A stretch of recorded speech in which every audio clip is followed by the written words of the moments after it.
E desde que ela aprendeu a ler e a escrever, a literatura passa a ter um papel super importante na sua vida, né? E muito antes dela ser conhecida como autora de Quarto de Despejo, ela já era conhecida como poetisa preta. Ela ia em redações em São Paulo, no Rio de Janeiro, e ela sempre falava para as pessoas: eu escrevo, eu sou poetisa. E ela queria ter esse reconhecimento. Ela possui mais de 5.000 páginas manuscritas, entre romances, contos, crônicas, poemas, canções.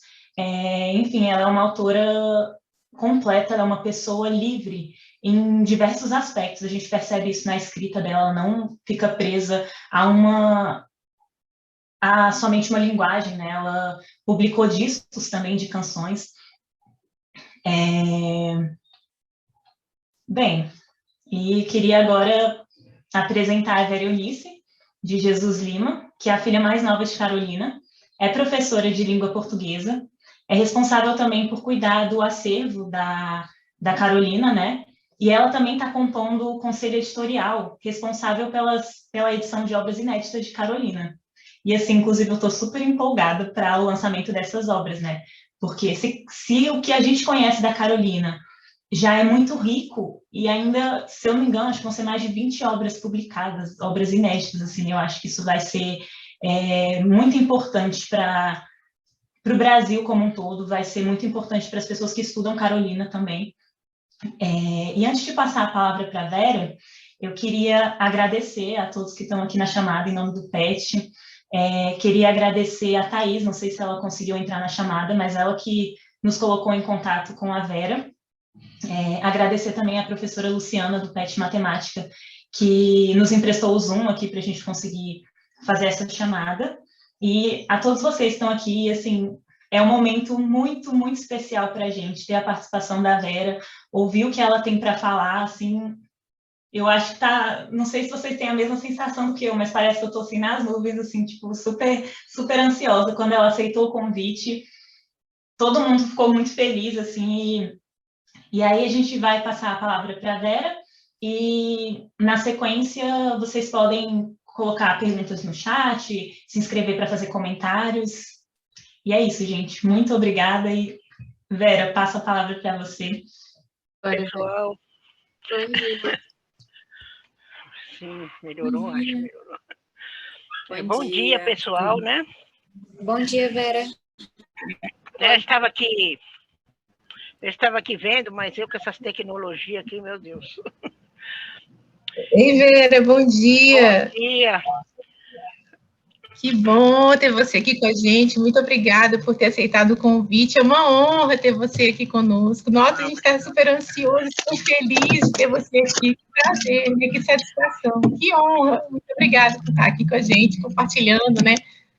Essa história tão bonita que nos enche de emoção.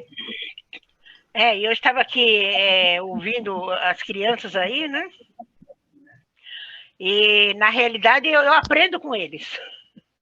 Porque tem tanta coisa que eles sabem tudo. Né? Então, como eu sempre falo que eu não li o Quarto de Despejo, né? Porque ainda não consegui ler o Quarto de Despejo, assim, sequencialmente, né? Então, eu ouvindo as crianças aí falando do livro, nossa, eu fico assim emocionada, como que eles sabem, como eles conseguiram captar a personalidade da Carolina. Achei assim maravilhoso o trabalho deles. Coisa linda, né, Vera? Muito legal mesmo. Que bom. Nossa, estou muito emocionada com esse momento, muito legal. É uma oportunidade assim incrível estar aqui. Nossa, muito obrigada. Seja bem-vinda e muito obrigada mesmo por você estar aqui com a gente. É uma oportunidade assim muito, me deixa muito feliz. Muito obrigada. É uma honra ter você aqui com a gente. Obrigado, eu. Bom, as crianças vão fazer as perguntas, né? Eu fui anotando algumas coisas aqui.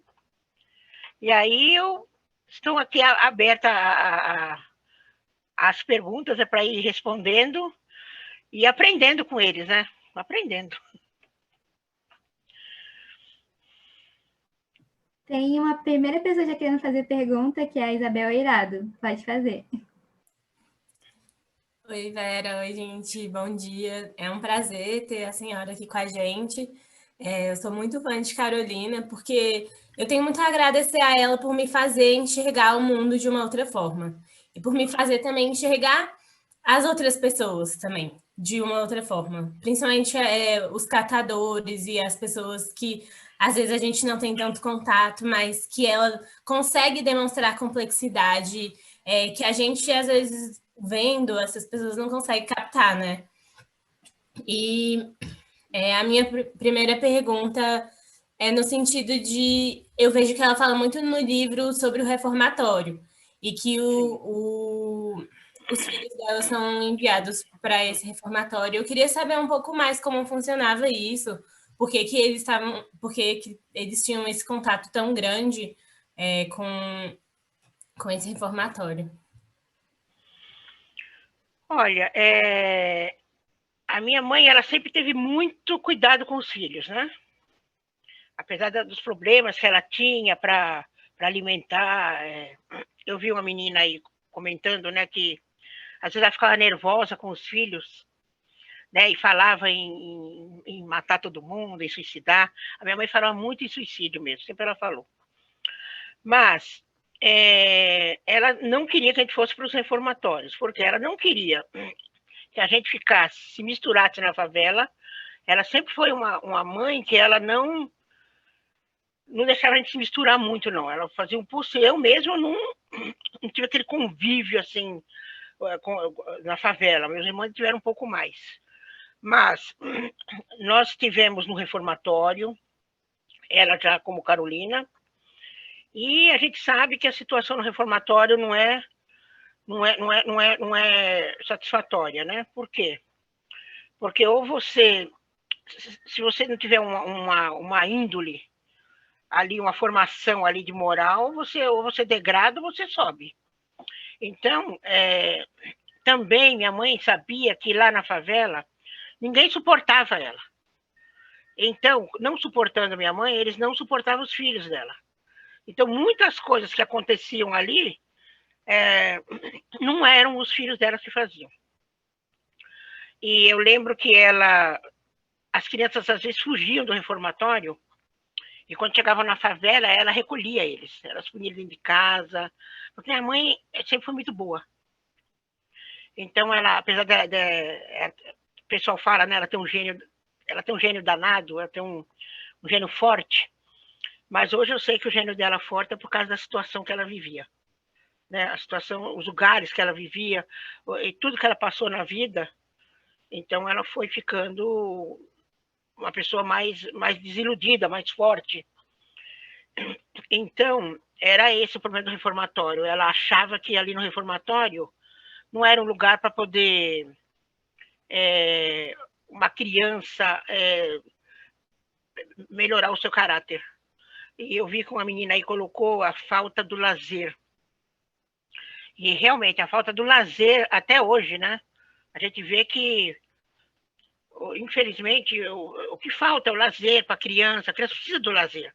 Ela disse, a menina aí, que a pessoa precisa do alimento, a criança precisa do alimento, mas o lazer também é imprescindível, principalmente para a criança.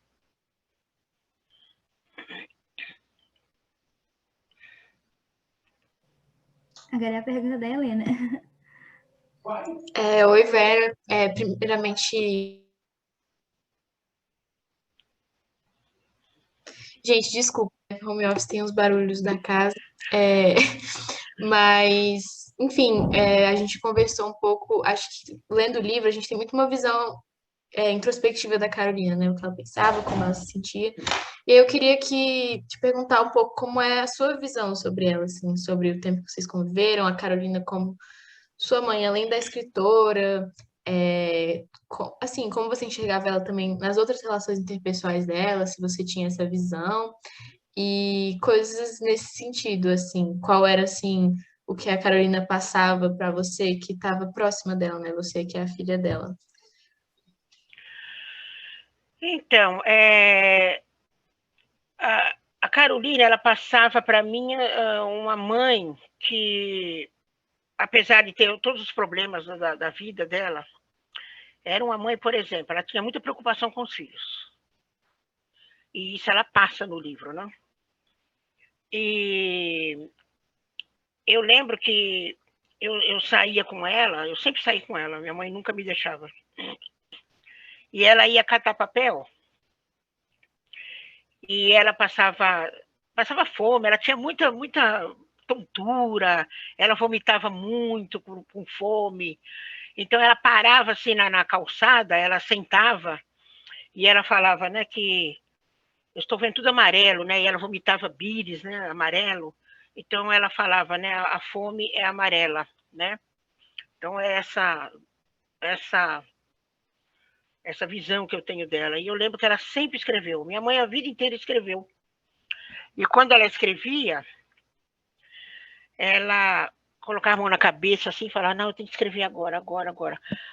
Vinham as ideias, e ela pegava o primeiro papel que ela achava e ali ela escrevia. Escrevia em pedaços de papel, aí vinham poemas, vinham provérbios, vinham anotações, e ela sempre andava com lápis no bolso, sempre usou roupa de bolso.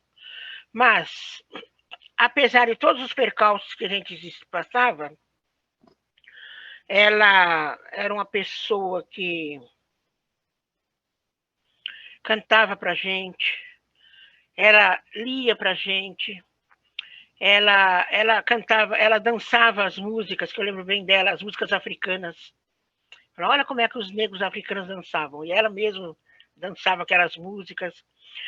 E ela chamava para cantar, e eu lembro que ela falava, vou fazer a primeira voz, e vocês vão fazer a segunda voz. E aí ela tinha uns poemas que ela mesma criou, esses poemas, eram os poemas satíricos, né? Era engraçado.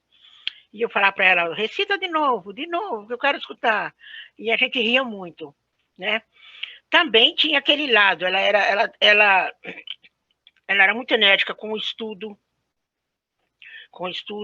Então tem passagem assim na favela, que lá quando chove muito, né? Até hoje chove, inunda toda o Canindé ali, aquela parte do Rio Tietê.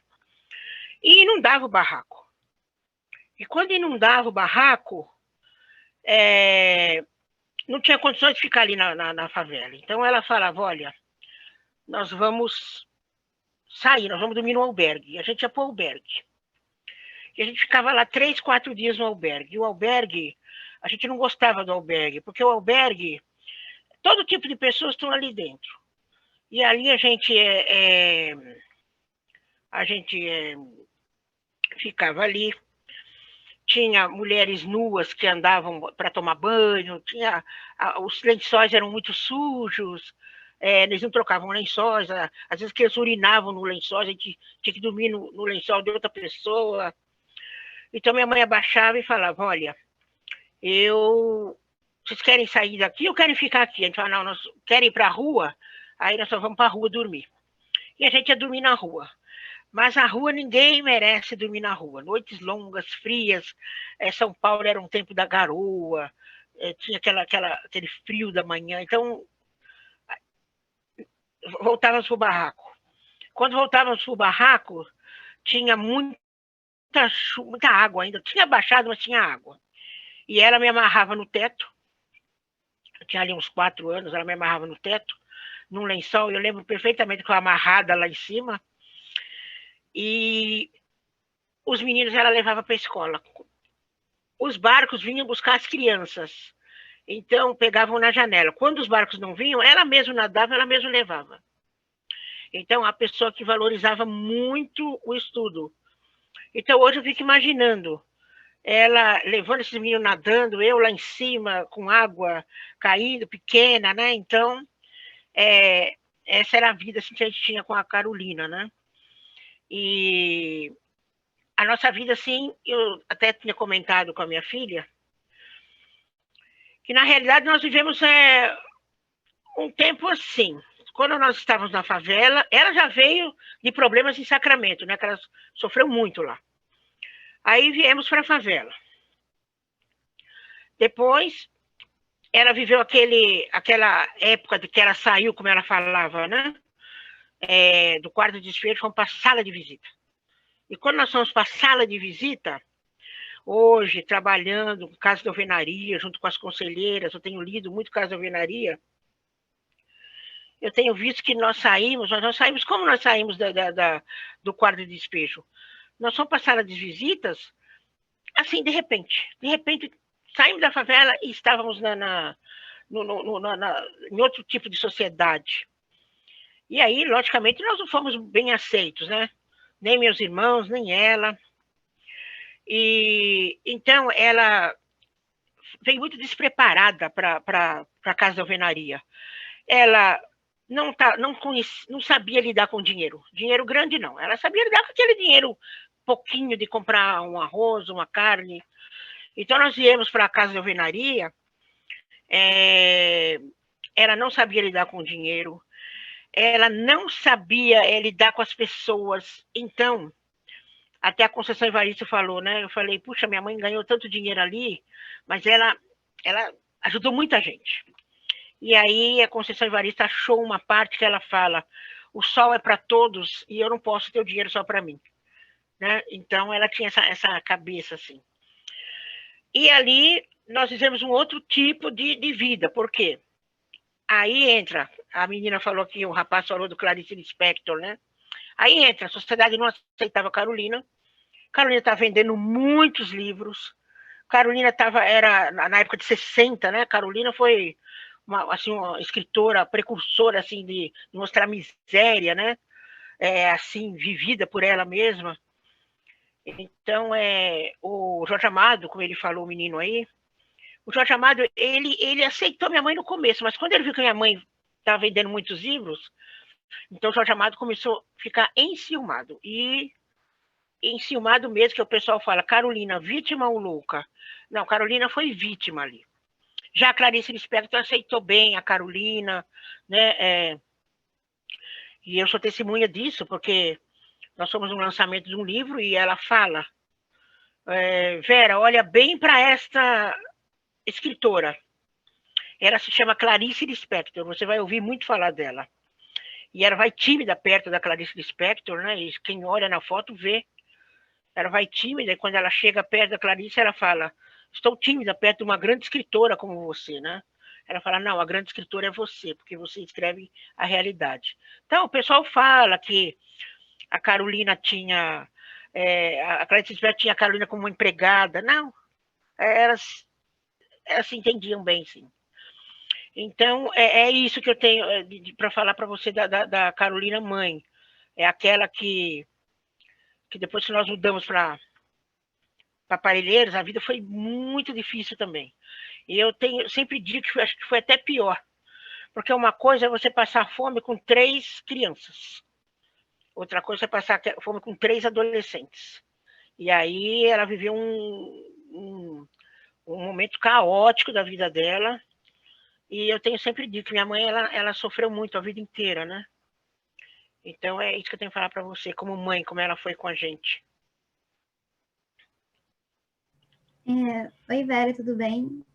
Minha pergunta é mais em relação às obras dela, porque eu estava vendo uma entrevista que tinha um trecho que falou que a Carolina estava vendo a obra dela publicada e falou: tinha uma passagem tão bonita que não colocaram no livro.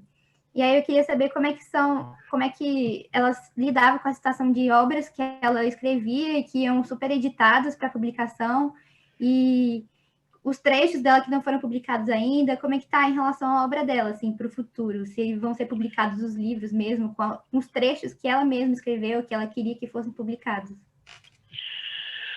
Então, quando a minha mãe faleceu, eu nem sabia que ela tinha deixado uma carta para mim, né? E após um dia do enterro dela, uma vizinha veio, né? Essa vizinha vive até hoje, e ela falou: "Oi, Vera, sua mãe deixou uma carta para você, né?" E nessa carta, ela fazia vários pedidos, né? Como não deixar a memória dela morrer, o túmulo dela, ela queria que fosse com livros em cima do túmulo, tomasse conta do meu irmão, cuidasse do sítio dela. E quando ela faleceu, ela sempre falava, não, a Vera vai ficar com a máquina de costura, né? Ela tinha essa ideia que a mulher tinha que costurar. Mas na hora de pegar lá as coisas, fui pegar a máquina, meu irmão falou, não, a máquina é da minha mulher, ela quer. Aí eu falei, vou levar os livros da mãe, então. Então eu peguei todos os livros dela, todos os inéditos, os livros escritos, tudo que era dela eu levei em questão de livros. E trouxe para casa. E aí ficou comigo esses livros e tinha carta do Fidel Castro, tinha muita coisa. E eu não sabia como lidar com aquilo. Falei, meu Deus, como é que eu vou lidar? Eu não tinha noção de que precisava ser cuidado, que documento, de climatização, não tinha noção. E aí eu fui até Sacramento, eles me chamaram, porque ela nunca mais voltou a Sacramento. Quando eu fui a Sacramento, eu falei, puxa vida, aqui é o lugar onde eu devo deixar minha mãe nasceu lá, eles vão cuidar. E eles falaram, não, nós vamos cuidar, vamos fazer um museu para Carolina aqui. E nada disso aconteceu, né? Está lá, não digo jogado, mas não está como eu quero, com climatização, com acesso para as pessoas poderem ver como a Carolina escrevia, em folhas de papel de pão, que nem eu sabia. Minha mãe falava, olha, o quarto de despejo foi escrito em papéis de pão. E eu, aos 60 anos, que eu fui ver o livro dela escrito em papel de pão. E vi um exemplar só. Então, né, então são coisas que eu quero que vocês vejam, como ela escrevia mesmo, com restos de papéis, com cadernos pela metade, que ela arrancava as folhas de caderno, o que sobrava, ela não desperdiçava nada de papel. Então, a Companhia das Letras adquiriu agora essas obras da Carolina, né, que são 27 obras. Eu sempre falo, né, que o pessoal pergunta, quem você acha que foi Carolina Maria de Jesus? Eu também não sei falar. Porque uma mulher que escrevia romances, uma mulher que escrevia diário, escrevia contos, peças teatrais, letras de músicas, provérbios, ela escrevia de tudo. E aquilo emanavam na cabeça dela e ela escrevia. Então, a Companhia das Letras adquiriu e agora vamos lançar o Casa Alvenaria agora em julho, né? E o livro vem realmente como a Carolina escreveu. Então, eu pedi para eles assim, olha, eu gostaria que fosse escrito esse açúcar com 2 S's, né? A farmácia com PH. Aí o diretor falou, olha, não dá, porque o governo federal agora ele tem uma lei que não pode, os livros não podem ser publicados assim, com erros, né? E a Lélia Gonzalez falou, Vera, sua mãe não escrevia errado. A sua mãe não era semi-analfabeta. A sua mãe vivia o letramento. A sua mãe, ela aprendeu português, que antigamente era a farmácia com PH, esse açúcar vem com 2 S's, né? Então, ele conversou e conseguiu que venha. Vai vir o livro assim como ela escreveu, exatamente. Então, o pessoal fala, né, que o Casa da Alvenaria, ele vem vindo assim com tudo que ela escreveu e ela falava dela e de todo mundo. Então, vem aí críticas, muitas críticas com a Audálio Dantas, ela vem criticando bastante e a gente vai preservar. Então, ficou assim, né? O que eu tenho achado legal assim nas conselheiras é porque eram tantas obras que ficou assim, a companhia subdividiu, ó, 2 ficam com o diário, 2 ficam com os romances, outras ficam com os poemas, os contos, mas quando viram, todos viram os diários, todo mundo se apaixonou pelo diário, porque o diário, ele, além de ele ter partes assim difíceis, problemáticas, né, da sociedade, ele tem também a parte lírica, né? Ela tinha muito lirismo para escrever, até na fome dela punha assim, esse lirismo, né? Então resolveu-se assim, todas vão fazer o diário, depois todas vão para os romances, todas. E aí fomos assim, tínhamos 4 pessoas e entrou a Conceição Evaristo, que só veio para enriquecer, O seu Evaristo tem uma vivência muito assim, parecida com a minha mãe, é muito semelhante à vida dela com a da minha mãe. Cada uma lá tem um pai, passaram fome também, né? Inclusive, a mãe dela começou a escrever um diário depois que leu o Quarto Despejo. E a mãe dela tem 98 anos hoje. E ela disse que não vai publicar porque a mãe não quer, né? Então, ela vai respeitar a vontade da mãe. Mas ficou numa situação que não deram conta. Aí pegaram mais 4 transcritoras. Então, o que eu tenho achado interessante é que tem palavras que minha mãe era uma pessoa assim culta, minha mãe falava muito bem. Então, além dela ler muito, ela tinha uma cultura nata, né? Até ontem, numa live, o pessoal falou: Vera, você não acredita que seja de outras gerações? Eu falei: tudo é explicável, né? Vamos explicar o inexplicável. Então, as conselheiras chegaram numa palavra que nem elas sabiam, não existe essa palavra. E aí, procuraram o dicionário, não acharam. E aí, eu falava: puxa, mas ela falava essa palavra dentro de casa. Para ela era um vocabulário normal. E acharam essa palavra num dicionário antigo, e acharam essa palavra, né? E a Conceição Evaristo falou: Vera, eu estou aqui, que nós estamos fazendo a introdução do livro, o Caso Alvenaria, eu e a Conceição. E ela falou: Vera, eu estou aqui agora, e tem 2 palavras aqui que eu não acho em lugar nenhum. E aí ela procurou e achou no vocabulário egípcio. Então ela falou: olha onde sua mãe ia procurar as palavras. E isso ela falava normalmente em casa pra gente. Tanto é que ela brigava com a gente, ela falava, às vezes a gente nem entendia. Aí ela pegava uma varinha e falava: vocês não estão entendendo? Então agora vocês vão entender. Então era soeses, pernósticos, era assim que ela falava com a gente. Então, hoje o livro dela, como você falou, né? Ele vem exatamente como ela escreveu. E a Conceição Evaristo estava preocupada, porque a gente sabe que tem pessoas ali que não vão gostar do que vão ler. Mas eu falei: eu não posso endemonizar minha mãe. A minha mãe escreveu, ela sabe o que estava escrevendo, ela sabia o que estava escrevendo, e ela coloca os nomes, tudo, né? E a gente já sabe que vamos ter assim uma série de problemas com o Caso da Alvenaria, que vem aí em julho, né? E vamos ver, porque os romances dela, então o pessoal fala: você fala da Carolina e tem hora que você fala mãe. Quando eu falo Carolina mãe, é a primeira pessoa. É a minha mãe que me educou, que me criou. Quando eu falo Carolina terceira pessoa, então eu sou a crítica literária dela. E tem aquele ditado, né? Às vezes você é mais rígida com o filho. Quando você tem um aluno, o seu filho tem um aluno outro, você é mais rígida com o teu filho do que com o aluno mesmo. Então é isso. Eu sou até uma crítica bem rígida com a minha mãe. Então eu acho assim as obras dela maravilhosas, os romances dela maravilhosos. Ela coloca a palavra culta, quando ela coloca a palavra culta no livro, não é uma coisa que ela não sabe.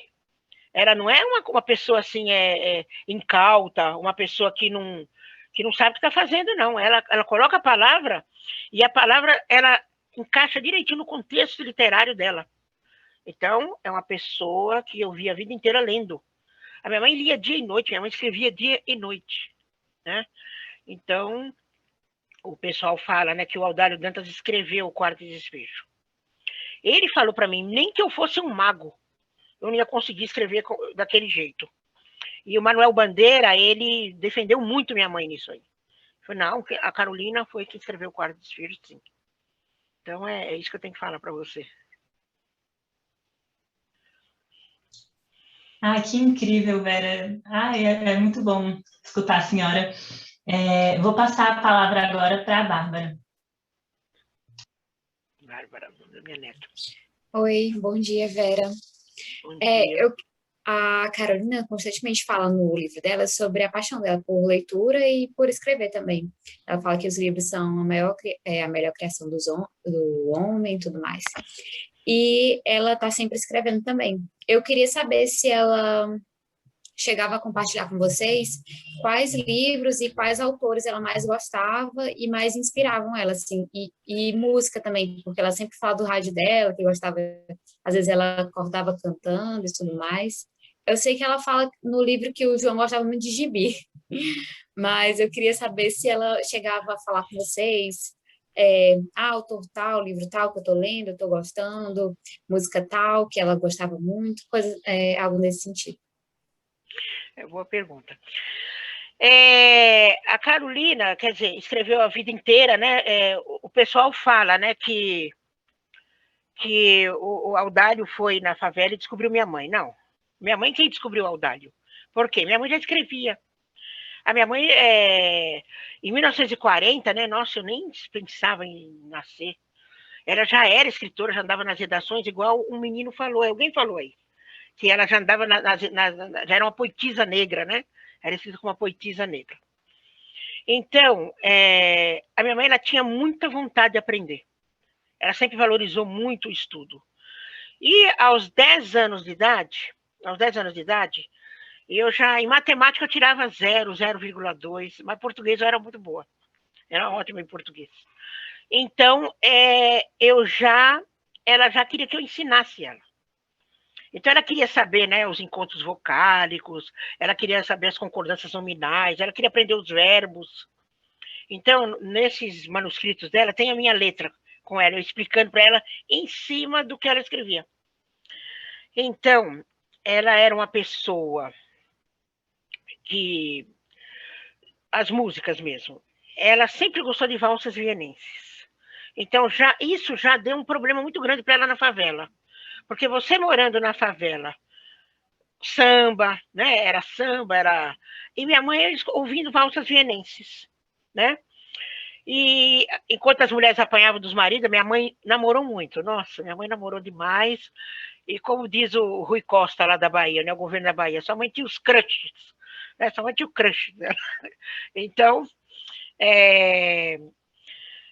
então ela não tinha esse problema de ter homens dentro de casa morando. Namorava, mas não tinha homens morando em casa. Então ela ouvia as valsas vienenses dela.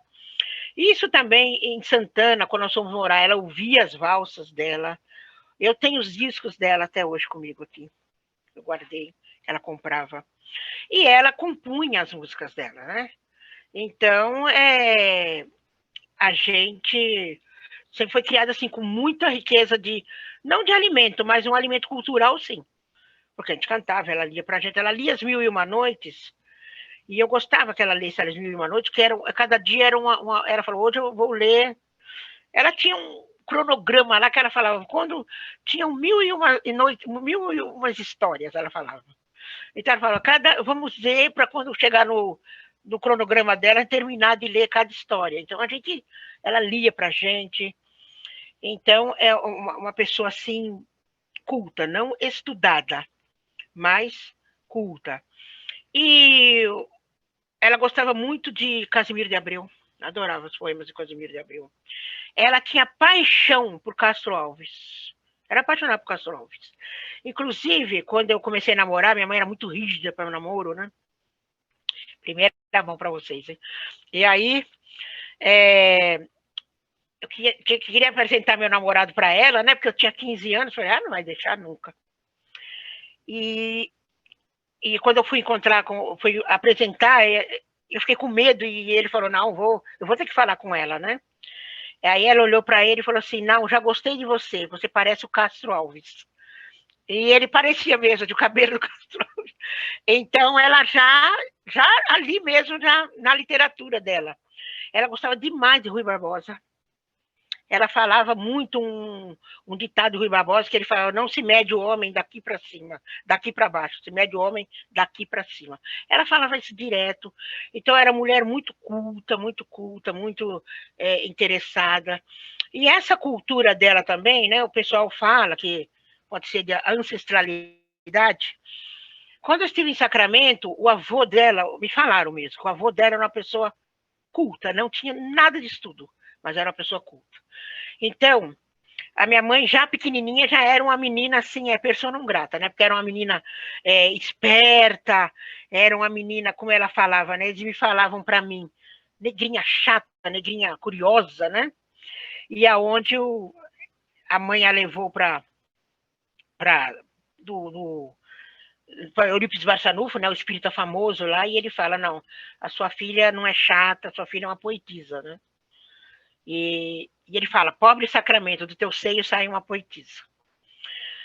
E aí, a minha mãe, então, ela veio sempre muito diferente das coisas. Foi uma mulher culta. E o avô dela, ele leu os jornais. Tinha um branco lá, uma pessoa branca na cidade, que lia os jornais para os negros. Então, ele falava, vou lá para ouvir as notícias. Então, ela ia junto. Ela sempre foi com ele junto. Ela amava esse homem. E aí, quando ela ia junto, quando ela estava nas rodas das pessoas adultas lá conversando, ela já entrava com o que ela ouvia no jornal lá. Então, por isso era uma pessoa que ninguém gostava. Então, eles falavam, ele está no Diário de Bitita, que o Diário de Bitita também vai ser relançado, do jeito que ela escreveu. E também não está ali do jeito que ela escreveu, não. Então, eles falam, nossa, ela está falando assuntos que não é da cabeça dela, não é da idade, mas ela já ouvia lá com o avô. Então, é assim, era uma pessoa muito centrada, e o irmão lia gibis, né? Ela deixava, ela nunca deixou de que a gente não lesse o que é qualquer coisa, que a gente lesse. Ela queria que a gente lesse livro, a gente leu muito, a gente foi umas crianças criadas no meio da leitura, né? E eu tenho um filho mais velho, o meu filho mais velho, e ele tem os gibis até hoje. Ele também puxou meu irmão lá. E ele tem muito gibi, mas muito gibi mesmo. E a esposa dele passa a roupa dele, põe no guarda-roupa, e ele põe os gibis assim no guarda-roupa dele. E ela me chama e fala, olha aí, ele amassa as roupas por causa do gibi. Ele fala, não mexa nos meus gibis. Deixa os meus gibis, a roupa eu passo. Deixa.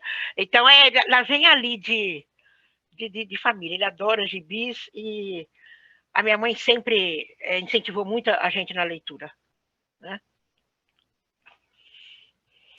Vou passar a palavra para o Luiz. Bom dia, Vera. Primeiro, bom dia. É um prazer e uma honra estar aqui com a senhora. Eu já fui praticamente contemplado pela sua fala, as perguntas que as meninas fizeram já me contemplaram. Uma pergunta que eu queria fazer, duas, na verdade. A primeira diz respeito, tentando trazer um pouco mais para a atualidade, né? A Carolina, ela tinha esse ar bem crítico em relação à política, a direito, a justiça e tudo mais, né? A gente vê muitas passagens do diário dela que tratam sobre isso. Como que a senhora vê hoje, né? Como, na verdade, como a senhora imagina como seria a visão da Carolina frente à nossa situação política atual, né? Com todas essas questões. Uma segunda questão que me trouxeram aqui no privado, mandaram mensagem, é sobre essa carta de Fidel Castro, né? A senhora teve acesso à carta? Qual o conteúdo dela? Foi o Fidel que mandou para ela, ou ela mandou o Fidel? Eu queria entender um pouco mais. Bom, a Carolina sempre foi uma pessoa politizada, né? Politizada, e eu acredito que a política dela vem desde assim que ela já se tornou assim, antes de ser escritora renomada, ela já gostava muito de Getúlio Vargas, né? Ela adorava Getúlio Vargas, né? Tanto é que ela já escrevia quadrinhas para eles nas eleições. E na favela, por exemplo, quem me batizou foi a secretária do governo do estado de São Paulo. Então, minha mãe já vivia ali no meio político. E ela era uma pessoa que sempre foi bem recebida no palácio, por mais que ela ia muito mal arrumada, ela nunca, a gente não tinha condições, mas sempre foi recebida pelo Adhemar de Barros, né? E tem uma passagem que eu gosto de falar, Porque minha mãe, quando ela ficou assim, presa lá na cadeia de Sacramento, surgiram umas feridas nas pernas dela. E essa ferida conviveu com ela a vida inteira, né? Ela tinha cicatrizes horrorosas nas pernas. E essas feridas na cadeia começaram com mau cheiro, né? Aí ela veio para São Paulo com as pernas cheias de ferida. E eu tinha 9 meses de idade, 9 meses, ela falava que tinha 9 meses, e ela estava catando papel nas ruas de São Paulo, e ela estava comigo, com o saco de papel, e ela já não estava mais aguentando andar. E ela começou a engatinhar nas ruas de São Paulo, catando papel, com o saco, ela precisava levar comida para casa. E aí parou um carro preto perto dela, desceu uma pessoa, e falou com ela assim, falou assim, quem és tu? E ela falava, eu sou Carolina, Maria de Jesus, né? Ele falava, você confias em mim, né? E ela falava, sim, eu confio. Então ele falou, eu vou levar a tua filha, você deixa a sua filha comigo, e eu vou colocar você dentro de um hospital para poder melhorar essas pernas, fazer uma cirurgia nas pernas. Ela me entrega para essa pessoa, que ela falou que foi o português mais rico e mais correto que ela já ouviu na vida dela. E ela me entrega para essa pessoa e ela é internada no Hospital das Clínicas. E aí, quando ela sai, ela vai me buscar. E essa pessoa era o Jânio Quadros. Então, ela tinha essa gratidão por ele. E aos 8 anos de idade, nós fomos num comício do Jânio, e ele falou, essa é a menina? E ela fala, essa menina. Ele falou, senta no meu colo, ele falou, né? Eu lembro bem disso. E ela, eu jamais ia sentar no colo, porque sem ela deixar, eu olhei para ela, e ela falou, pode sentar. E aí eu fiquei no colo dele, né? Até fiquei olhando o bigode dele, que eu adoro o bigode. E eu ficava olhando assim o bigode do Jânio. Então, a pessoa muito envolvida politicamente, tanto na questão de agradecimentos, como na questão de críticas. Ela gostava muito do Adhemar de Barros. Apesar ela tinha isso, ela gostava, mas se tivesse que falar alguma coisa ali, ela não me falava, né? E depois João Goulart, ela gostava muito do Brizola. E hoje, se ela estivesse aí hoje, eu acredito que ela estaria aí revolucionando. Ela ia revolucionar o nosso presidente. Ela sempre falou, né, que o Brasil teria que ser governado por um presidente que passou fome. Nós tivemos o nosso presidente aí. Então, eu sei que a Carolina seria uma revolucionária, porque quando, em 64, nós tivemos a Revolução de 64, como eu andava muito com ela, e eles estavam, assim, na época da ditadura, estavam prendendo o pessoal polêmico, estavam todos sendo presos. E nos pegaram, eu não lembro onde que a gente foi pego. O meu irmão que falou, vocês foram pega na 7 de abril, aqui em São Paulo. E aí, fomos presas, eu e ela. E eu lembro que nós ficamos presas ali o dia inteiro numa cadeia escura. Escura, só abriu uma portinha, a janelinha, assim, você via só aquela claridade quando eles abriam. E a gente ficou o dia inteiro presa ali, eu e ela. E aí, quando foi à noite, bom, eu acredito que seja à noite, que a gente estava no escuro, e eles falaram, olha, você só vai sair por causa da menina, porque senão a gente ia acabar com você aqui. Então, era uma pessoa que estava sempre na polêmica, uma pessoa polêmica. E hoje, com certeza, ela estaria aí agitando aí a política, né?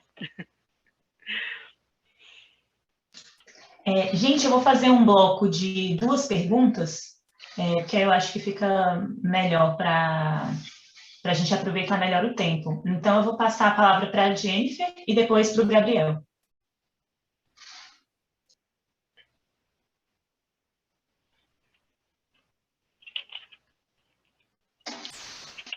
Jennifer? Então, eu passo para o Gabriel e para a Dandara, e depois a gente espera a Jennifer responder. Oi, Vera, tudo bem? Bom dia a todos, bom dia, professora.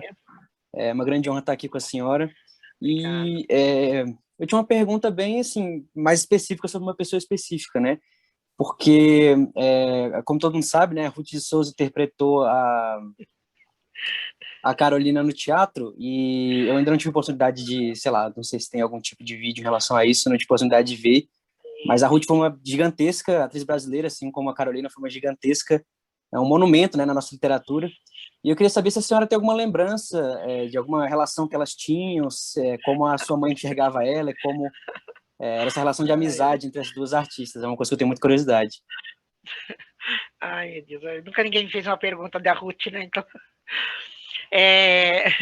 olha, a Ruth de Souza, eu tenho, como você falou, uma grande, nossa, para mim, a atriz que melhor interpretou Carolina até hoje.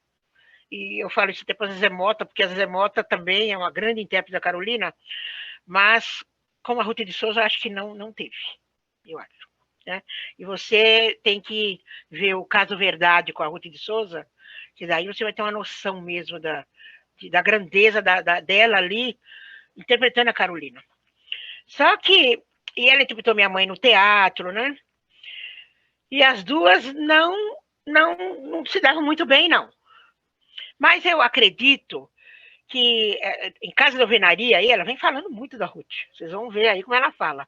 Que a Ruth era antipática, mas ela também tinha o gênio forte.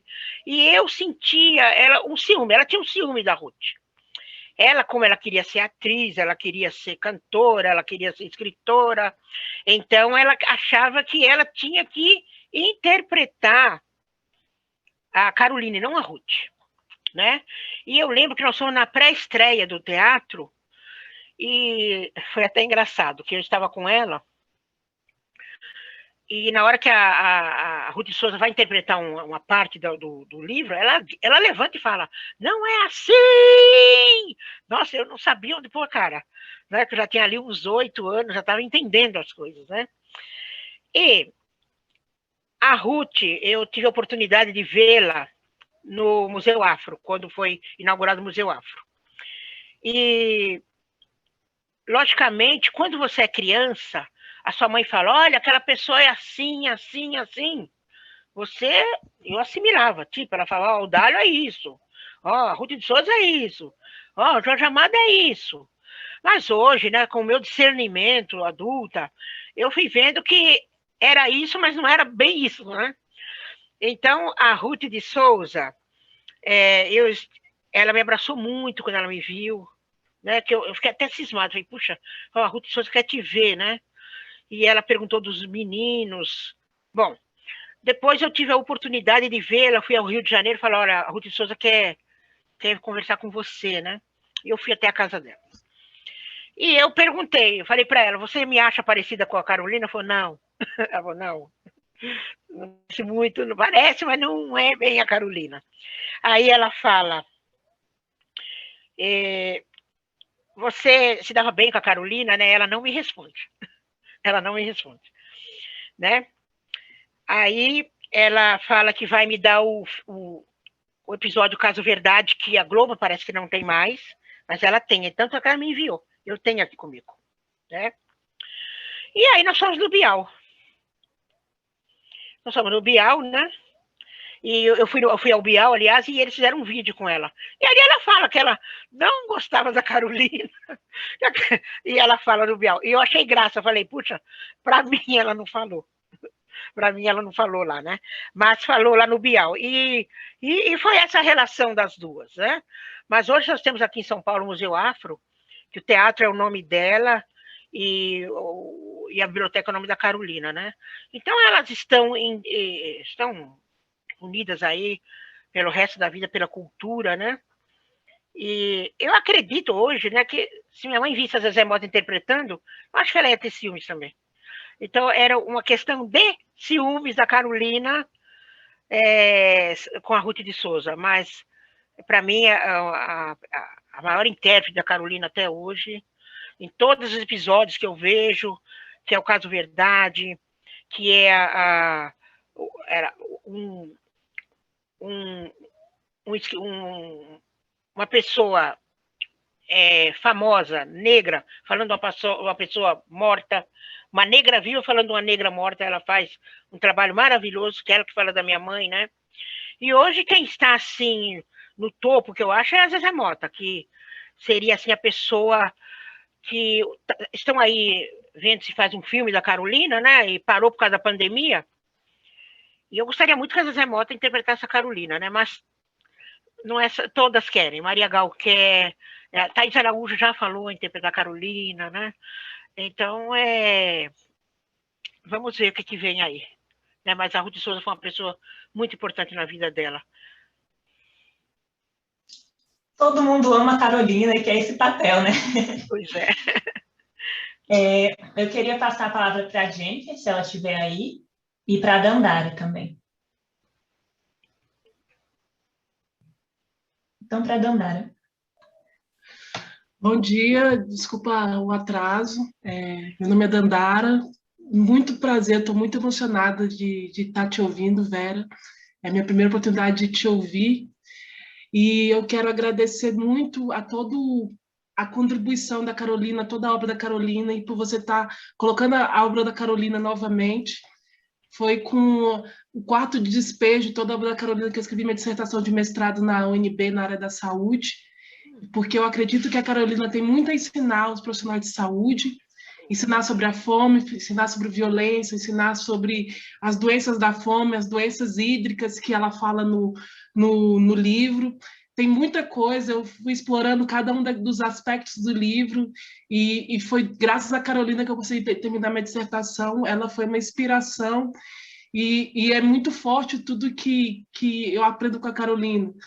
Escrevi também já um artigo na Biblioteconomia, já escrevi também para o Direito sobre a Carolina. Peguei aquela cena que o juiz de menores no quarto de Bitita explora sexualmente das meninas e ela fala comigo não, e eu achei isso fantástico de como ela subverte toda essa ordem, subverte, e aquele juiz tem que sair fora da cidade, então eu acho ela fantástica em tudo.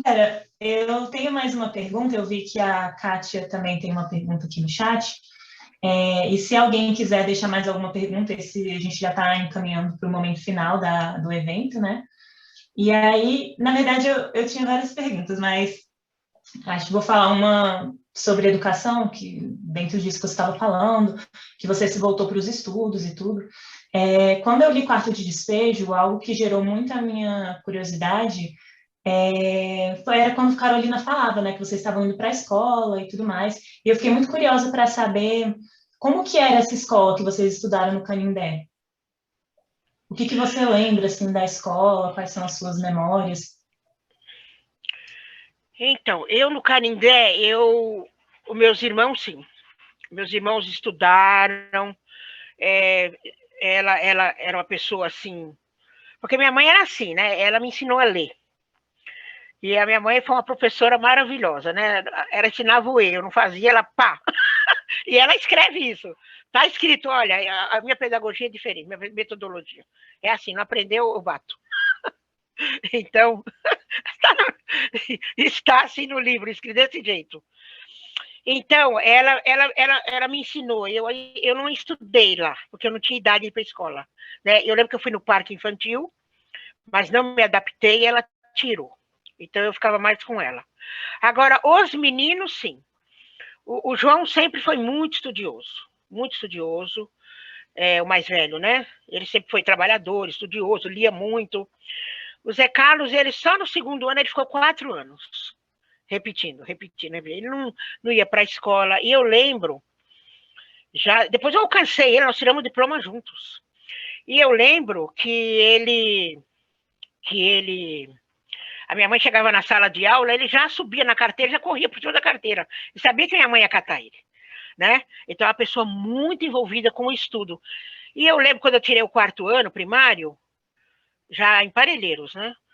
E foi assim, na hora que eu fui receber o diploma, os professores estavam dando o diploma para as crianças, né? E na hora que foi para dar o meu diploma, a professora falou, o diploma da filha da Carolina vai ser a Carolina que vai dar o diploma. Aí chama, Carolina Maria Jesus, suba e vem diplomar tua filha, né? E aí eu subo, ela sobe, né? E as mães ficam meio assim, né? Ela acha que as mães ficaram enciumadas. Minha mãe tinha esse negócio de enciumadas, né? Então eu quero, agora, nessa biografia, eu quero ver que eu tenho. Lá na escola tem essa foto. Minha mãe me dando o diploma, né? Então, esperando a pandemia passar para ir atrás de um monte de coisas aí. Mas é uma pessoa assim que, né, apesar da minha mãe assim muito brava, né? Nossa, eu só tenho a agradecer a minha mãe, né? E eu tive grandes problemas com meu irmão.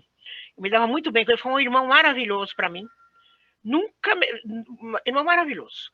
Me ensinou a andar de bicicleta, nadar, tudo que eu sei fazer hoje, brincadeira de criança, tudo foi com ele. Só que eu não consegui perdoar ele o que ele fez com a minha mãe. Né? Então nós tivemos altos e baixos, a gente brigava muito. Porque qualquer coisa de conversar, depois dava uma discussão, falava, nem conversa comigo, e vinha esse assunto, né? Mas é a história da Carolina, e daí vocês vão ver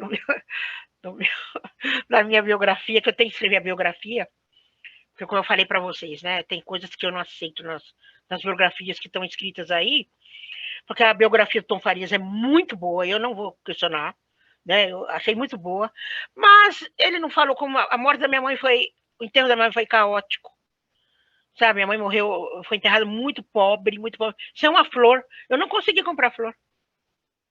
Então, e lá onde ela foi enterrada, as pessoas lembram do enterro, o pessoal foi nos jardins pegar flores para ela, e ele não foi atrás disso. Ele devia ter conversado com as pessoas que conviveram. Essa mulher que deu a carta para minha mãe, um dia após a morte, ela está viva. Ele tinha que ter ido lá e conversado com ela. O que minha mãe falou com ela? Então, acho que aí faltou no livro do Tom Farias, né? Por isso que eu quero escrever minha biografia. Eu passo a palavra para a Kátia agora. Vera, primeiramente eu queria agradecer. É uma honra imensurável. Assim, eu já fechei a câmera, me emocionei várias vezes, voltei, fiquei indignada. Assim, é difícil ter palavras para agradecer a honra. Sim, enfim, tudo que eu estou sentindo nesse momento e que eu sei que a maioria... Eu sei que as pessoas estão sentindo também. Na verdade, quando eu me inscrevi, eu só queria fazer um comentário muito breve. Quando a senhora estava falando de Ruth de Souza, que, como eu já comentei aqui que eu estou assistindo aquela novela O Bem Amado, de 73, disponível lá na Globo, que a Ruth fez uma belíssima atuação lá e enfim, rememorou muito a isso. Mas tem uma pergunta que eu não sei se a senhora não respondeu propositadamente, e aí fique à vontade para dizer também, não quero responder, sobre a carta de Fidel, porque eu fiquei muito curiosa. Eu fiquei muito curiosa para saber o que a Carolina e o Fidel conversavam. E é isso, é uma honra. Muito obrigada, enfim, muito obrigada mesmo. Eu quero muito ler essa biografia e, enfim, obrigada mesmo. Então, acho que vocês não pegaram essa época, mas teve uma época aqui no Brasil que faltou açúcar. E não se achava açúcar em lugar nenhum. E a minha mãe resolve escrever uma carta para o Fidel Castro. E ele manda o açúcar e ele escreve uma carta maravilhosa para ela. Ele fala que ele era fã dela, que ele gostava muito dela. E essa carta também sumiu lá no acervo. Isso minha revolta um pouco com o acervo, porque quando eu mandei para lá, eu mandei várias coisas. Né? Eu mandei fotos, né? Eu mandei tudo que eu tinha, eu mandei, porque eu achando que Sacramento fosse preservar. Mas eu estou feliz agora, porque o Ministério Público vai entrar agora com a ação em Sacramento, porque a Biblioteca Nacional quer o acervo, o Moreira Salles quer o acervo, o Instituto Paulo Freire, em Caruaru, quer o acervo, o Museu Afro quer o acervo, o Arquivo de São Paulo quer o acervo, e eles não deixam o acervo sair. e já fizeram a proposta de fazer lá facsímile, montar lá um museu para Carolina, eles não deixam sair. Por quê? Tem o secretário da Cultura lá, que era o antigo, agora é um outro, e esse antigo, ele tem uma paixão por Carolina. Eu até entendo, você percebe que ele ama Carolina.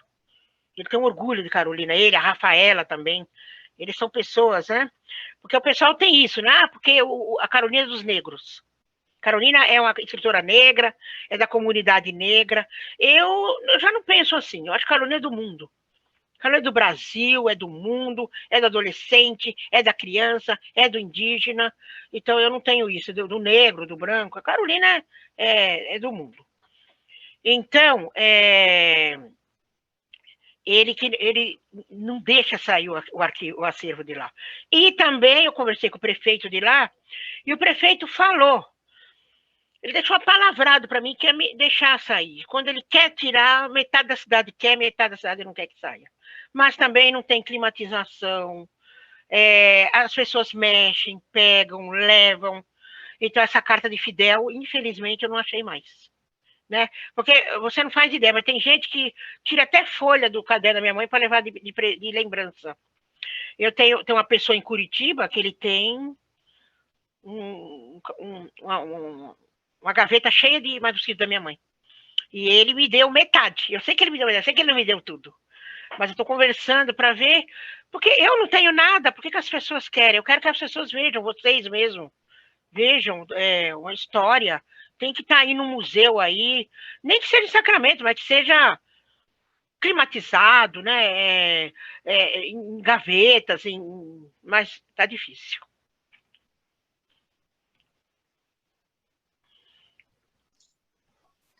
Alguém tem mais alguma pergunta, comentários?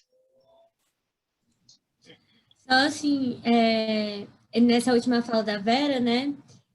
Eu sei que o PET não é nada perto das autoridades, né? De poder, enfim, para fazer algo concreto pelo museu, mas falando em nome do grupo, eu tenho certeza que todo mundo concorda. Conte com a gente, Vera, para, enfim, para dar todo esse apoio que você precisar, para divulgação, para tudo isso mesmo, que, né, mobilizar essa necessidade que você expôs agora e essas dificuldades, né?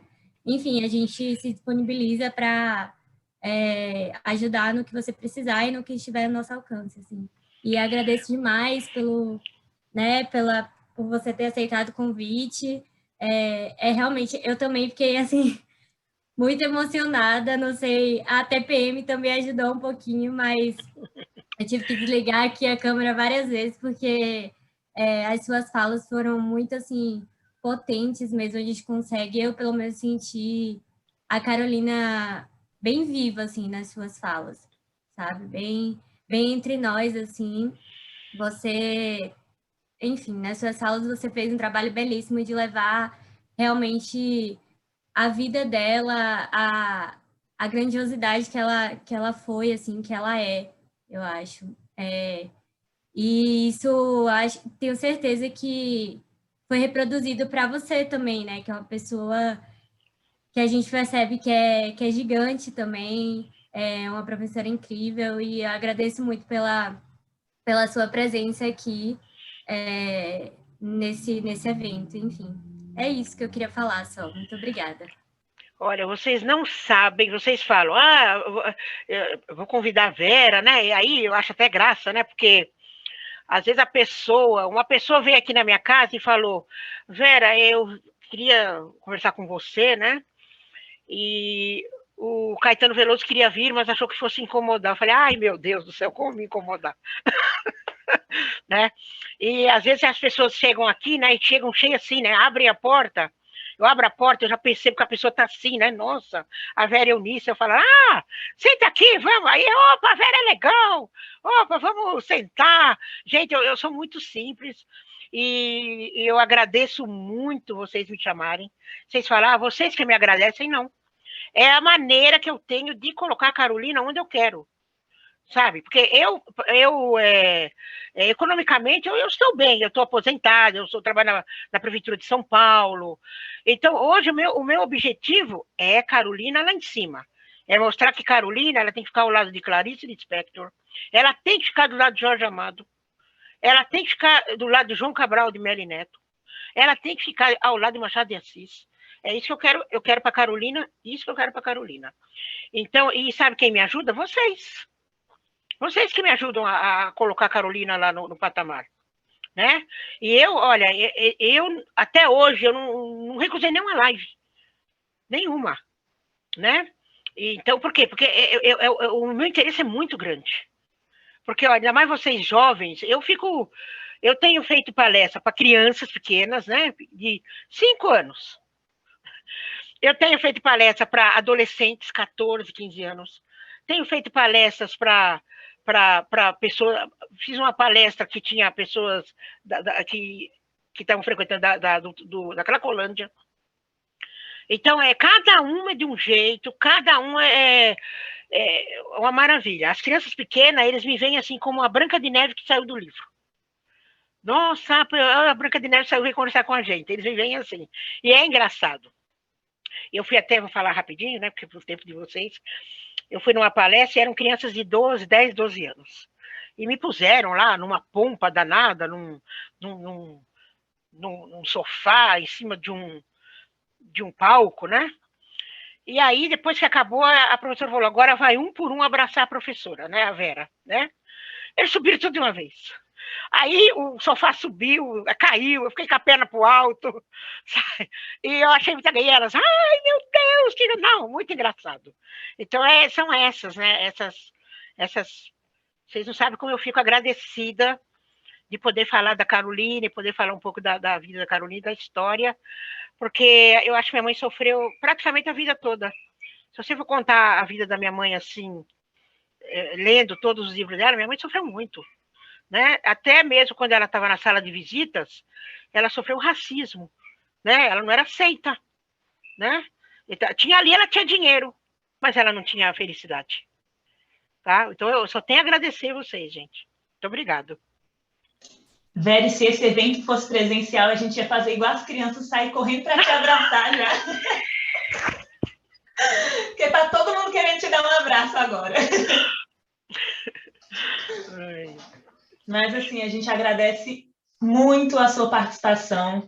Eu acho que também é um dos nossos objetivos continuar preservando a memória de Carolina.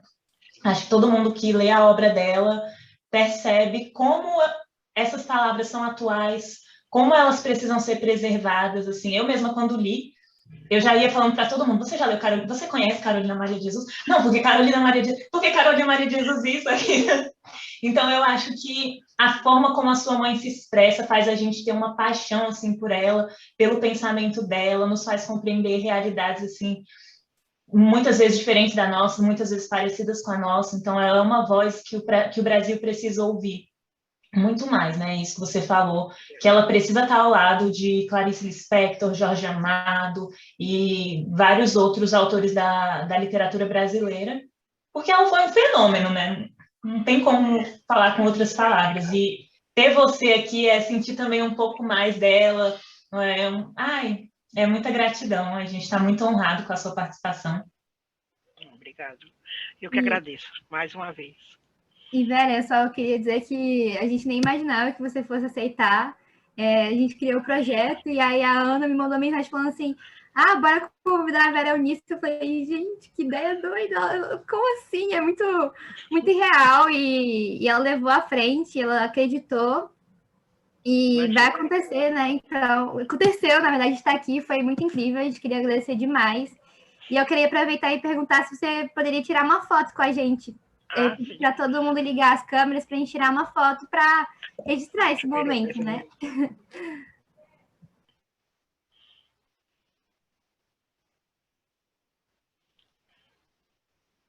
Helena, você pode tirar? Vou tirar, achei que você estava tirando.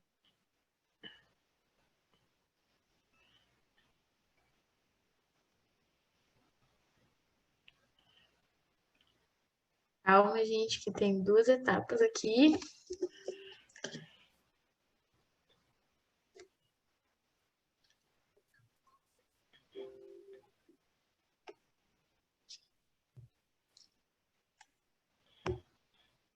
Sorrindo de novo, calma. 1, 2, 3 e... Pronto. Obrigada, gente. E, velho, eu quero aproveitar para te avisar que tem muitos comentários aqui no chat agradecendo, se você puder ler. Leia. Obrigado. A gente ficou muito feliz, algumas pessoas não falaram, mas elas comentaram aqui no chat também. Tá, então, quem sabe a gente pode ainda se ver presencial, né? Com o livro, com a Casa Alvenaria aí, com certeza vamos nos ver ainda. Com certeza, já fica aqui o convite, entendeu? Quando você também lançar a sua biografia sobre Carolina, já está convidadíssima para vir para Brasília. Ah, que bom. Tá bom, tá, obrigado, viu? Valeu, galera. Bom dia. Tchau, obrigada. Bom dia. Muito obrigada, Vera. Obrigada, gente, por terem participado. E continuem acompanhando o nosso Instagram para postar a foto que a gente tirou hoje. E a gente também vai ter outras edições do Compartilhando Leitura. Ainda tem muita coisa por vir, outros debates incríveis. Então, estejam atentos lá para que a gente possa repetir vários e vários momentos incríveis como esse de novo, tá bom? Muito obrigada. Tá bom, tá. Obrigado, viu? Tá. Tchau. Tchau, gente. Tchau. Obrigada. Tchau, gente. Tchau.